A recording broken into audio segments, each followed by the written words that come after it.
ang linaw nga kalayo ato na siyang ipakasama daw baga. Dayon, ang kining gitawag na torment kay pait man bugay kahimtang dito, sobrang init, mura na siya og giganggang na kay kuan na gibutang nga gangganganan, then sa ilalom man na mga uli nga nagsiga ug sa ibabaw na di mo gipatong giganggang sa so muna ihulagoy na to ang torment ingon na. Kung ang usa ka tawo sama sa tawong dato, nganong naaman siya sa torment section? Ang hinungdan, dili kay dato siya. Ang hinungdan, gumikan kay sa buhi pa siya. Wala siya nagpatalingog sa pulong sa ato ang Dios. Mo nang nidangat siya dito sa torment section. Kunya, unsay giingon niya? Nihangyo siya. Amahang Abraham. Hangyo sila sa runga idaitol. Mo kuan daw iyang tudlo og tubig dahil idaitol siyang dila. So nagpasabot nga iyang kahimtang dito. Human mamatay ang tawo, basta dili ug wala makadawat sa kinabuhi sa Ginoo, naa pa siya sa torment section. Nagantos na, mga higala, mga igsoon. Unya, nihangyo siya nga idaitol ang tudlo nga nay tubig sa iyang dila kay naa siya sa tumang kabait. Unya nihangyo na po siya, amahang Abraham. Pabalika dito sila sa ro. Kay napa ko'y 5 ka mga igsuon dito.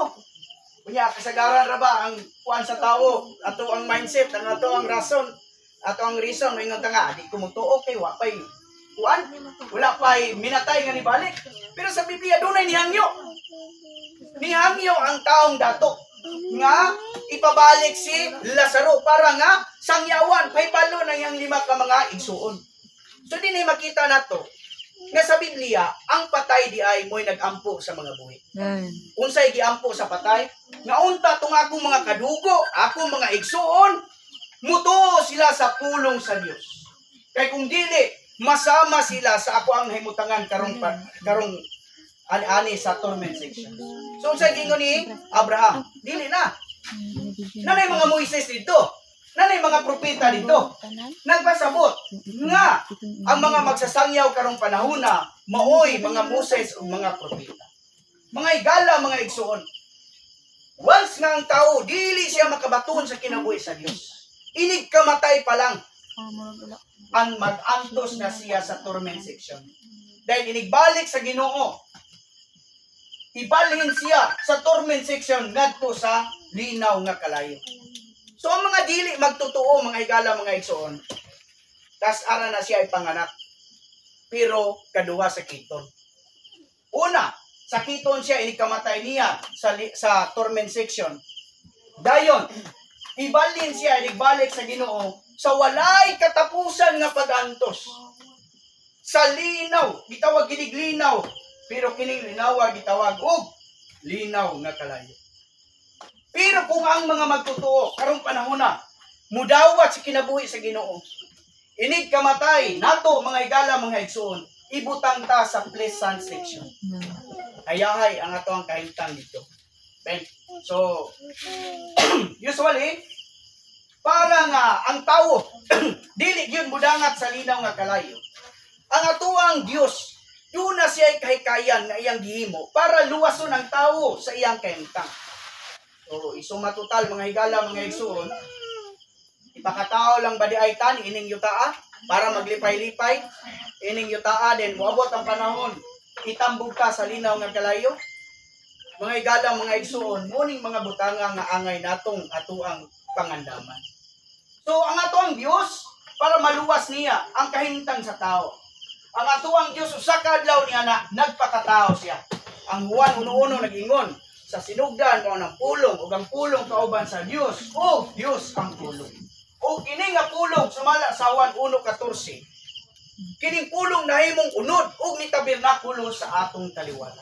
Kinsa may ihangalan, ginganlan siya sa Biblia og Jesus. Sa usa ka bahin, kining ato ang gitawag si Jesus, Kristo. Sa usa ka bahin, kini siya duna siya espiritu sa humanity.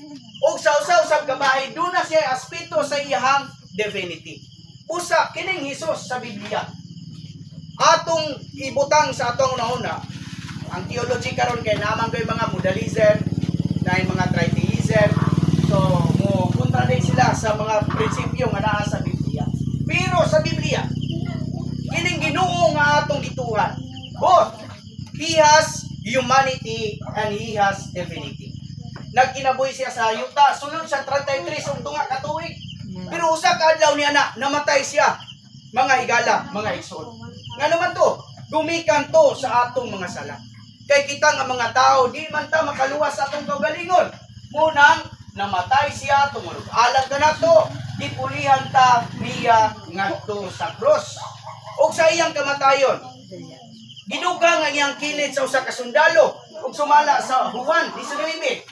Dunay tubig dito nga ni dunay duha ka butang nga niagay.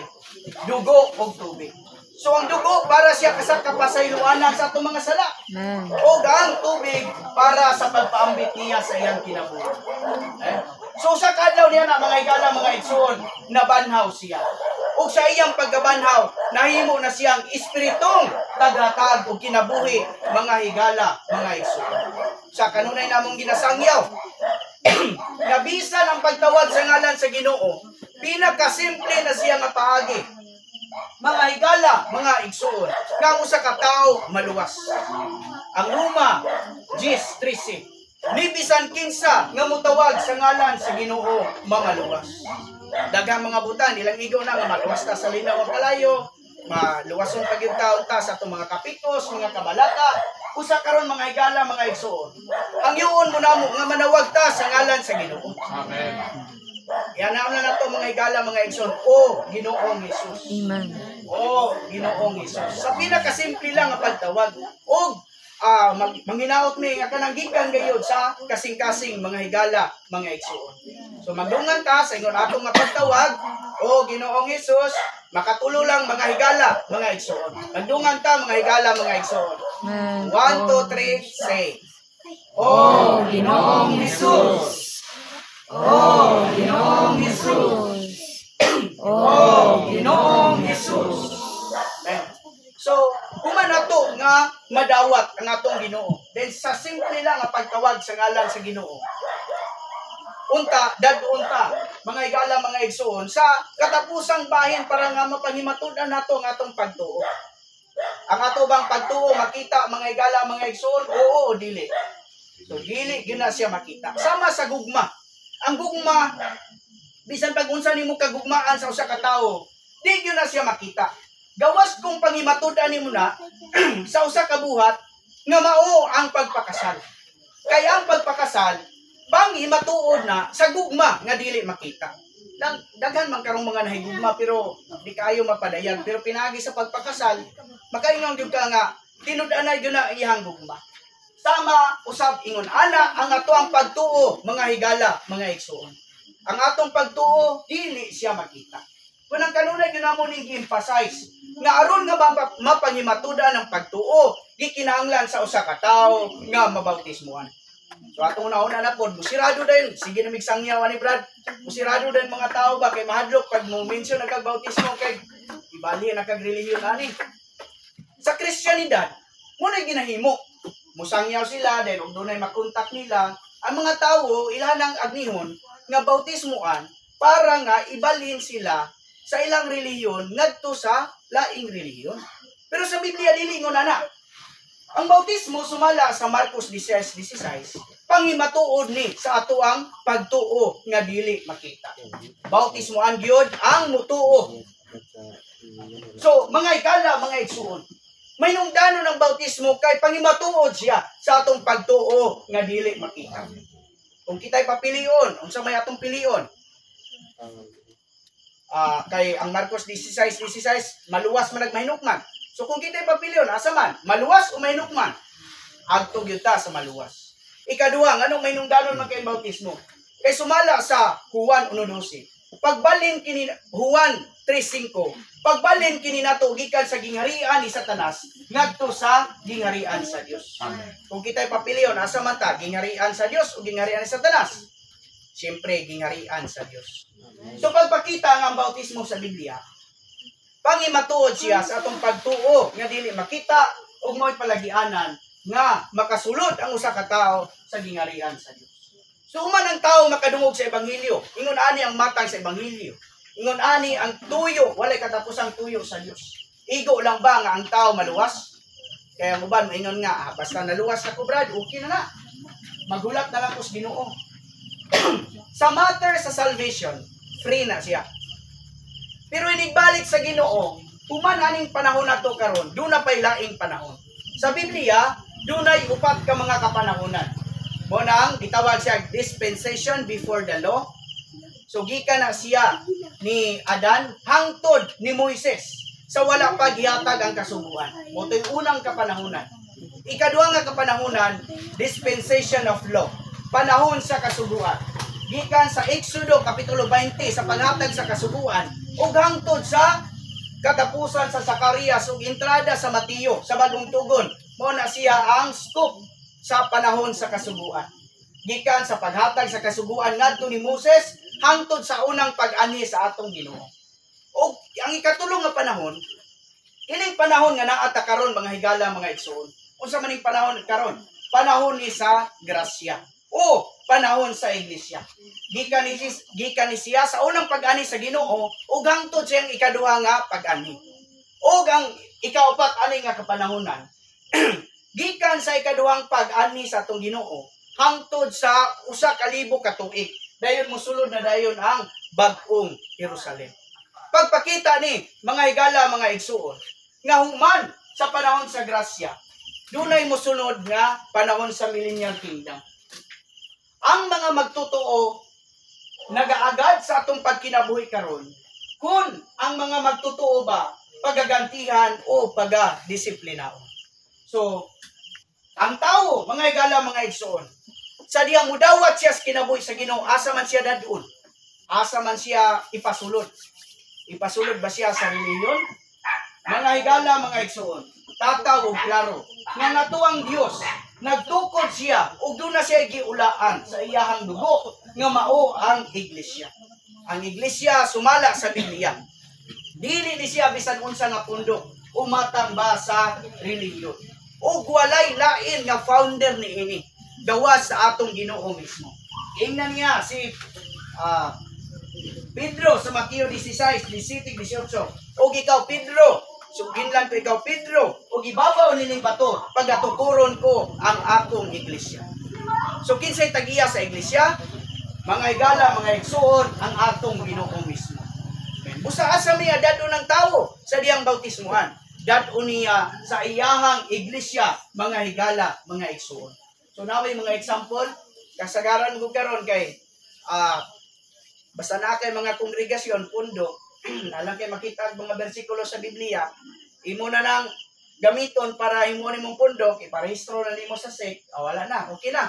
Pero sa Biblia, doon na like usa ka iglesia nga gitukod ang atong Ginoo. Amen. So, sa buhat, Kapitulo 8, sa siyudad sa Jerusalem, doon ay mga nituo dito. Mga higala, mga igsoon, na ilhan lang mga Kristohanon o ang mga magtotoo sa Jerusalem, gitawag og iglesia sa Jerusalem. Magtutagbuhat Kapitulo 13, doon ay gitawag og iglesia sa Antioquia. Amen.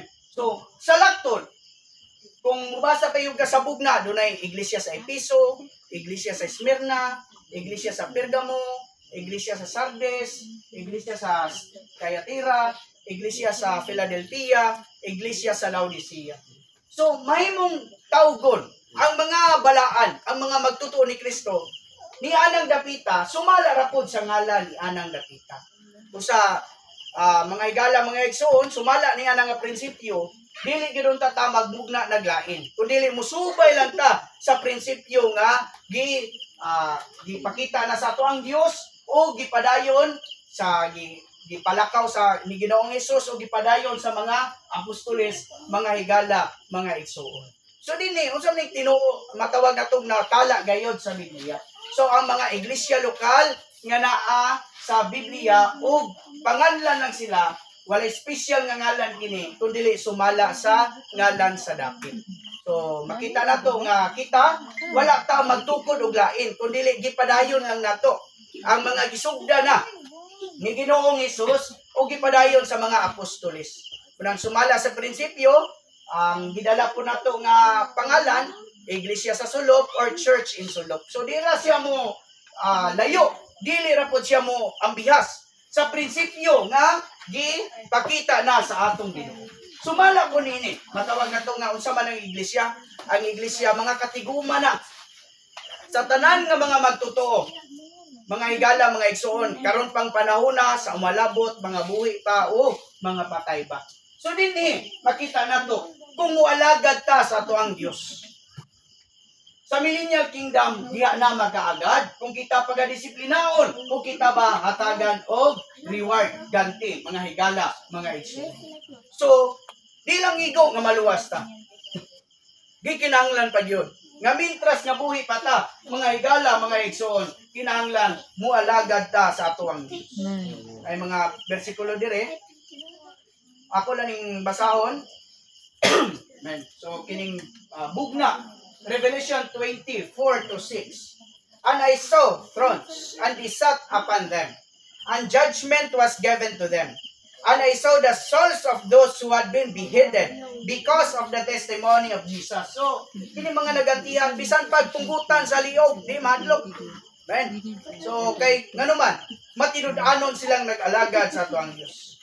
And because of the word of God, and of those who had not worshipped the beast, nor his image, and had not received the mark on their forehead and on their hand, and they live and reign with Christ for 1,000 years. So, sunod sa usa ka libo ka tuig, magahari ning mga gitawag na to, mga magtutuo nga nahimong madaugon. Nya, unsa may matawag na to nga ganti. Ben. So, sa verse 6 ani, blessed and holy is he who has part in the first resurrection.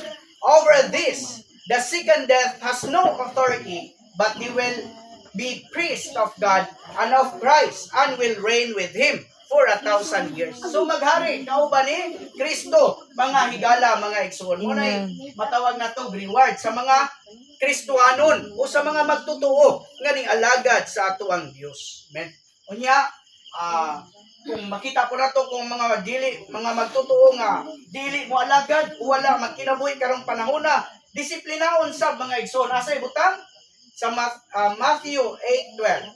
But the sons of the kingdom will be cast out into the outer darkness. In that place there will be the weeping and gnashing of teeth. So napasabot nga nagaagad sa mga pagkinabuhi sa mga Kristohanon karong panahon na. Kung pagatagan ba ta ganti o pagadisiplinaon ba ta sunod diining panahon na karon nga mao ang Millennial Kingdom. So mga higala, mga igsoon, mao ni siya